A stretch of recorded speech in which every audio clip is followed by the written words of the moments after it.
Task 5. 7 minutes reading plus 25 minutes writing. Read the passage below and then continue the story. Marks will be awarded for a focused response which makes use of creative and imaginative ideas and vocabulary. Pay attention to spelling, punctuation and grammar. You do not necessarily need to use all the lines. Before we read the passage and think about how to continue the story, let's take a look at the marking guidelines. These guidelines will give us an idea of what the marker is looking for when they read and mark the piece of writing. As you can see, marking a composition is a somewhat subjective process. Because everybody's results will be different, there is no real right or wrong answer to this. However, we can make sure that we include certain features in our writing to have the best chance possible of gaining maximum marks. You can see that marks will be awarded for a focused response to the question. This means that you don't go off topic, you stay with the story and keep the theme going. There will also be marks awarded for a clear structure. There must be a beginning, a middle and an end.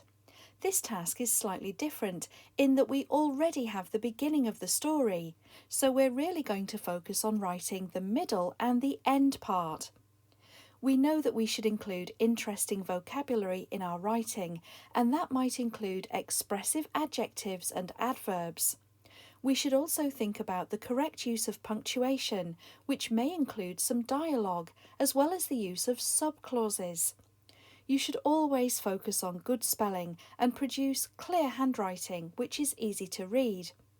As you can see though, the presentation element of the mark scheme is only worth 3 marks in total, whereas punctuation and spelling is worth 6 marks.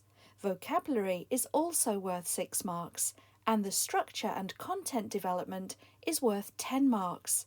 So you can see that by focusing on the first 3 elements, the majority of the marks will be gained, with a further 3 marks if you manage to present the piece well and use good handwriting and set it out properly. Let's now read the passage and then think about how we might continue the story. Spencer Chambers frowned at the spacegram on the desk before him. John Moore Mallory. That was the man who had caused so much trouble in the Jovian elections. The troublemaker who had shouted for an investigation of interplanetary power. The man who had said that Spencer Chambers and interplanetary power were waging economic war against the people of the solar system.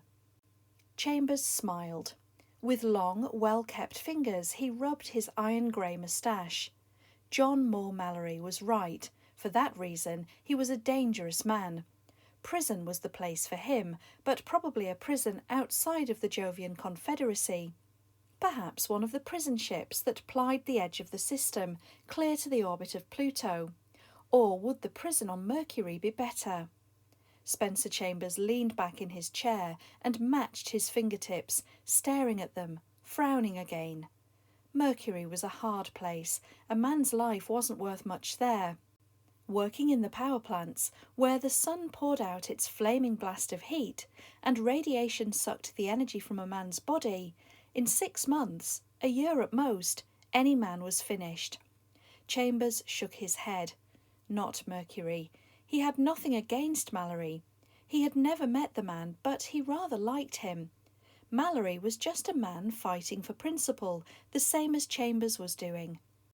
He was sorry that it had been necessary to put Mallory in prison. If the man had only listened to reason, had accepted the proposals that had been made, or had just dropped out of sight until the Jovian elections were over, or at least had moderated his charges. But when he had attempted to reveal the offers, which he termed bribery, Chambers knew that something had to be done. Whilst awaiting confirmation that his orders had been carried out and that Mallory had been arrested, he spun his chair around and gazed out at the opaque expanse that lay before him. First of all, let's think about the theme of this piece. You can see that it's set in space. We have a character, Spencer Chambers, and he's frowning at a spacegram. There are further clues that the genre of this piece is science fiction. you can see phrases like interplanetary power, and there is mention of the solar system. Then Chambers talks about prisons outside of the Jovian Confederacy on the edge of the solar system. Mentions of Pluto and Mercury also lead us to conclude that the genre here is science fiction. This means we need to continue in this genre. Remember, a lot of marks are allocated to structure and content. If our content suddenly switches genre, then that would not gain us maximum marks. So we need to write in the same genre, and we will of course use the same characters. We know that Spencer Chambers is considering the fate of someone called John Moore Mallory.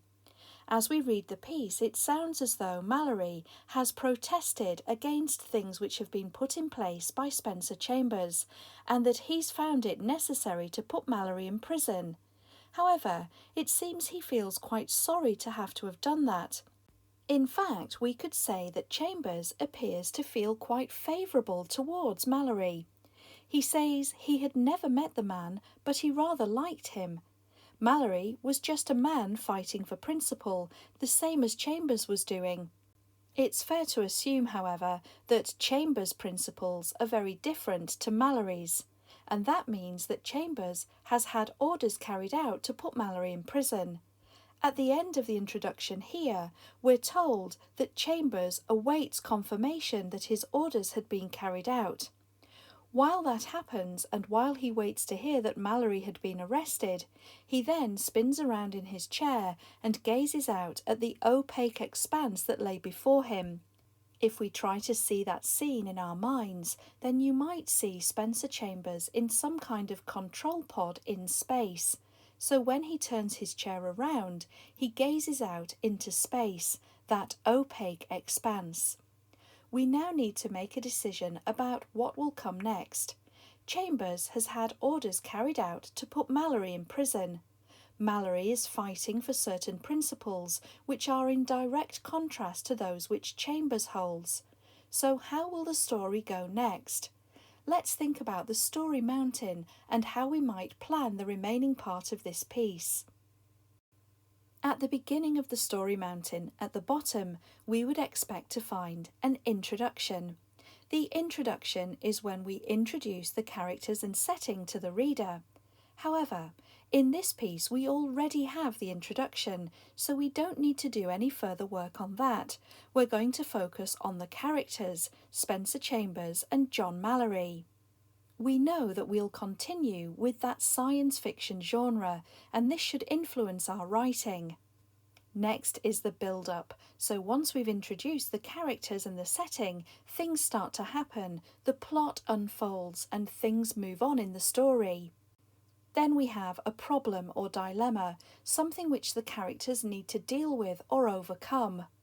In this story, it could be to do with Mallory having been sent to prison by Chambers.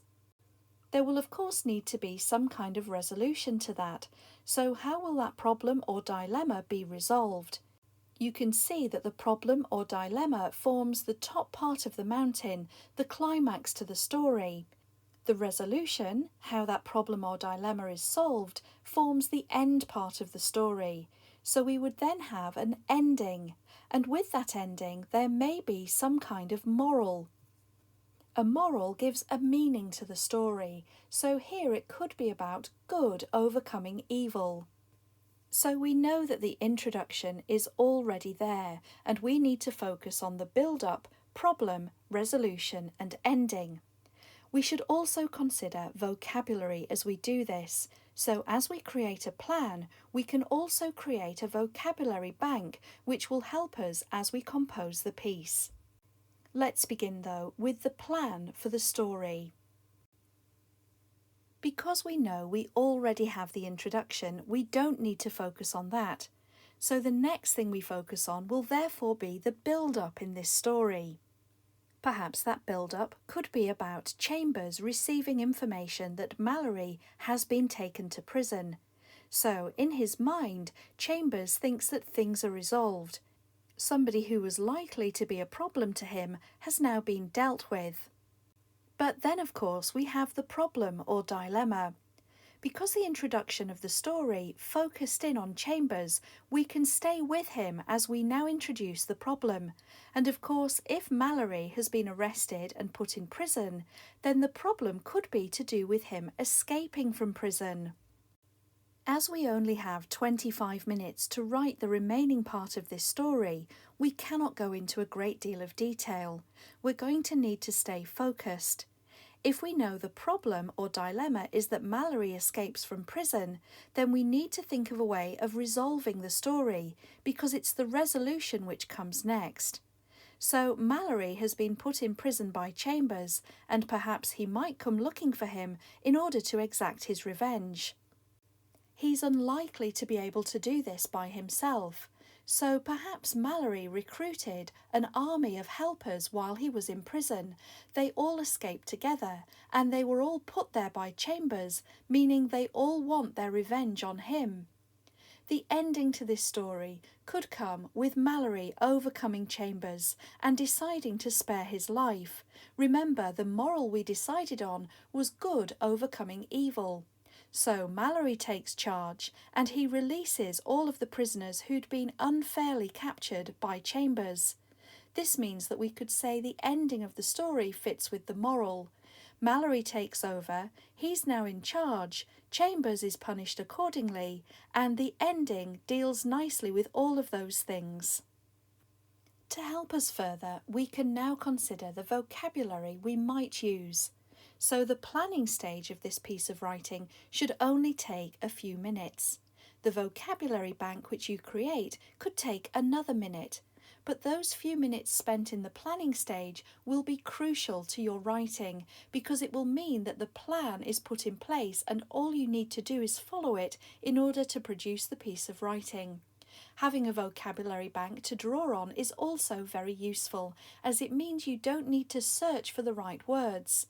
Let's now focus in on that vocabulary bank and what it could look like. Firstly, you might find it useful to use vocabulary which has already been mentioned in the introduction. As this is a piece of writing in a science fiction genre, certain terms were used which led us to conclude that that was indeed the right genre. So if you want to, you can include some of them again in your writing. In the marking guidelines, there was specific reference to using interesting vocabulary, including expressive adjectives and adverbs. So perhaps you want to spend a few moments thinking about what they might look like. To assist with this, it's helpful to think about some of the nouns and verbs that you may use in your writing. Remember, an adjective describes a noun, and an adverb describes how a verb is carried out. So let's think about some of the nouns which you may encounter in this piece of writing. For example, prisoners, Mallory, escape, battle, and hero. Although escape can be a verb, we can talk about an escape, which makes it a noun. Let's also think about some of the verbs which you may use, such as invade, persuade, defeat, rule, and suffer. Then we can add adjectives to each of these nouns and adverbs to each of these verbs. So we might talk about the vengeful prisoners, how Mallory was compassionate, an audacious escape, then a fearsome battle, and ultimately a conquering hero. We might also talk about how they invaded bravely, how Mallory persuaded people convincingly, how good defeated evil comprehensively, how Mallory might rule benevolently, and how he would stop anyone else suffering needlessly. So you can see that by thinking of some nouns, we can add some adjectives, and by thinking of some verbs, we can add some adverbs. We now have a good vocabulary bank which we can draw on to help us with our writing. You can also think about things like using the senses, so things which the characters might see, hear, smell, touch and taste, because each of those things will also add depth and richness to your writing. Something else which is important to consider is language techniques, and we can take a closer look at those now. A good language technique to begin with is alliteration. Alliteration is a repeated sound. So, for example, the soft sound of the C. In this piece of writing, perhaps you might say, he wielded a weapon, with that w sound being repeated. Another good technique is personification. This is when we give an inanimate object or thing a human trait or characteristic. So in other words, we take something which is not human and we give it some kind of characteristic which makes it appear as though it is. For example, we might say, the flimsy walkway groaned and complained under his weight. Of course, the walkway could make noises which indicate it's struggling to hold the weight of somebody, but it would not literally be able to groan and complain. This, however, builds a picture in the reader's mind of the noises which are being made. You might choose to use a simile in your writing. This is when we compare something to something else. We say it is like that thing. We use as or like. So, for example, as quick as a flash. Or perhaps you'll choose a metaphor. This is slightly different to a simile. It's when we say something is something else. We're not comparing the two things, we're saying that something is something else, even though it isn't. For example, if you were looking out into space, you might say that the stars were glittering diamonds on a velvet background.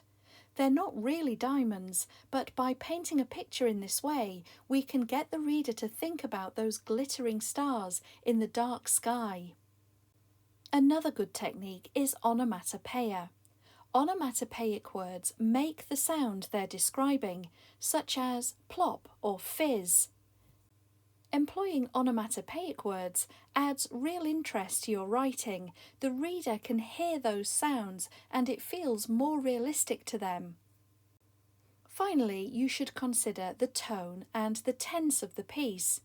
The tone will of course match the introduction. It was quite serious and solemn, so you should aim to keep that tone as you continue the writing. The tense was in the past tense, and again you should aim to maintain that tense use as you continue the piece. Don't suddenly switch tenses, as this would be grammatically difficult to do and very confusing for the reader. Let's now move on to think about the 4 sentence structures which you might consider using. A variety of sentence structures is important in your writing, as a repeated sentence type, such as simple sentences over and over again, does not make for interesting and engaging writing. To begin with, let's think about the 4 different sentence structures. So we have simple sentences. For example, I kicked the ball. This is a single independent clause which can stand alone and make sense. Then we have compound sentences. This is when 2 or more independent clauses are joined with a connective. So for example, I kicked the ball and it hit Tom. Then we have complex sentences. This is an independent clause with 1 or more dependent clauses. The dependent clause does not make sense by itself. So, for example, Tom cried because the ball hit him. You can see that because the ball hit him would not make sense by itself, so this is the dependent clause. Tom cried is the main or independent clause which would make sense by itself. So this is a complex sentence. Then we have a compound complex sentence. This is when 2 or more independent clauses plus 1 or more dependent clauses are joined together. So we could have Tom cried because the ball hit him and I apologised immediately. This is the independent clause and this is the second independent clause. They make sense by themselves. The dependent clause is because the ball hit him. Those things are joined together with and, so this is a compound complex sentence. You should aim for a mixture of these sentence types in your writing. Using simple sentences all the time will make the writing very boring and repetitive. Equally, if your sentences are overly complex or long, this will make the writing difficult to read and understand. So try to aim for a mixture of sentence types and keep an eye on the length of those sentences. Don't let them get too long. At the same time as focusing on the sentence length, think about the 4 types of sentence. The 4 types of sentence are different to the 4 sentence structures which we see here. The 4 types are statement, question, command, and exclamation. So, for example, a statement would be, I'm going outside. A question would be, are you going outside? A command would be, go outside now. And an exclamation would be, are you going outside like that? You can hear how the different sentence types change the theme or mood of the piece. So you might want to mix those 4 different types into your writing because they do provide variation and interest. Let's also take a moment to think about the various sentence openers which you might want to use. There are 8 different sentence openers which you might consider. The first is using an adverb. For example, slowly the car spun around. The next kind is using where something is happening. So, for example, at the bottom of the stairs, he stopped. You might also use when something is happening. So, at midnight, the rain started. You can choose to use a verb at the beginning of your sentence, and you might use the ing ending for that verb.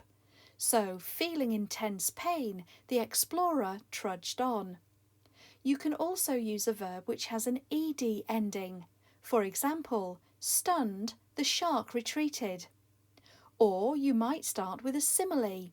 Cool as ice, the robber smashed the alarm. A connective can be used as a sentence opener. Although they were tired, the birds still sang. And you can say how something is happening. Full of confusion, Tom ran off. You should try to vary your sentence openers. Opening your sentences in different ways will create interest for the reader, and by using a variety of openers, you will also inadvertently create different sentence structures. For example, in the final sentence, full of confusion, Tom ran off, we have created a complex sentence with an independent clause and a dependent clause. So try to vary those openers wherever possible. Next, let's think about the sort of punctuation that you might include in your writing. Of course, it goes without saying that you should be getting the basics right. So sentences should begin with a capital letter and end with a full stop. Clauses are usually marked with commas. Beyond that, think of all the punctuation marks which you could add to make your writing more interesting.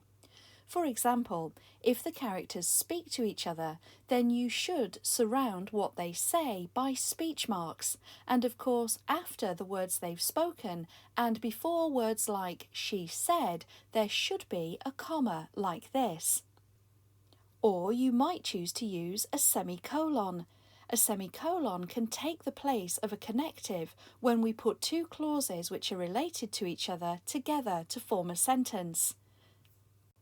You may even want to include some information in parenthesis, using perhaps a set of brackets. And a good way to add drama to a piece of writing or to show that some time has elapsed is to use an ellipsis. Using a variety of punctuation is very important. It will give your writing cohesion. It will make it more engaging and interesting for your reader, and it will show the person marking your writing that you have a good understanding of how punctuation can affect the writing you produce. As we discovered at the beginning, this is a very subjective task, so one person's answer will be very different to another person's. However, let's now take a look at some sample sentences. So these are just some ideas around the task that you've been set. These are not necessarily the correct answer to this question, as no such thing really exists. They are simply sample sentences which may give you some ideas around how your own writing might look. Mallory's rallying cries roused the others to action and, as one, they charged from the cruiser and down the walkway which led to Chambers' office suite. The older man nodded in agreement. "I've come to the conclusion, however reluctantly, that you are right." He closed his eyes in resignation. Chambers laughed cruelly as he reached for his weapon. In order to save his own life, Mallory realised he would have to beg for mercy. Smiling sadly, Mallory turned to the others. They seemed to understand his intentions, even though not a single word was spoken. All at once, the platform gave way. These sentences do not form part of the story. They are simply a set of sample sentences to help you think about how your own writing might look. Remember, a variety of sentence openers is useful, as is a use of the 4 sentence structures. You should also try to include techniques like alliteration, personification, similes and metaphors, and even onomatopoeia. Keep the tone similar to that of the original piece. Think about the tense and go for those powerful language choices wherever possible.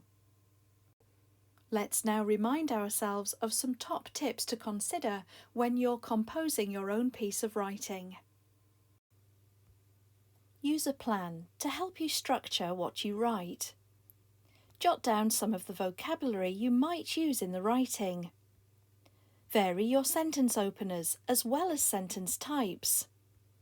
Remember to stick with the correct tense. Basic punctuation should be correct, such as full stops and capital letters, but try to use a variety of other punctuation types too. Sentences can be a statement, a question, a command, or an exclamation. Sentence structures can be simple, complex, compound, or compound complex. Use a variety of these structures for interest. Read through what you've written in the last few minutes of the time allowed. Try to imagine reading the story aloud to someone else. Can you spot any errors or opportunities for improvement?